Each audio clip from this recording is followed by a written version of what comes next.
আমরা শুনেছি আমাদের মা চাচারা গ্রামে বলতেন যে এই শোনো, তোমরা মহিষের কুরবানি দিও না, মহিষের গায়ে লোম কম, গরুর কুরবানি দাও, গরুর গায়ে লোম বেশি। কেন? প্রত্যেক লোম পরিমাণ লোম সমান এক নেকি হবে। মিথ্যা কথা, নবীর নামে মিথ্যা কথা ছড়ানো হয়েছে, জাল হাদিস। এ জবাব দিবে কিয়ামতের মাঠে নেকির পাল্লাই। এই কুরবানির গরু, নাড়ি ভুঁড়ি সবকিছু ওই নেকির পাল্লাই চাপিয়ে দেওয়া হবে। এই হাদিস আমাদেরকে শোনানো হয়েছে, এই হাদিস মিথ্যে। এর জবাব কে দিবে?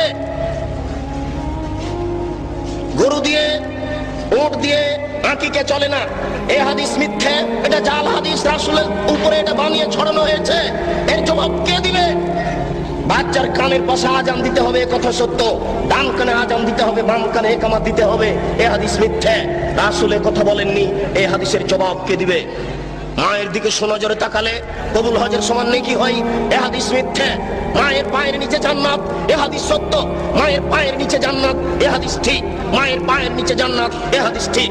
বাপ মায়ের নিচে নিকটে, বাপ মায়ের দিকে সুনজরে দেখলে কবুল হজের সমান নেকি হবে, এ হাদিস রাসূলের উপরে মিথ্যা আরোপ করা হয়েছে। এই জবাব কে দিবে?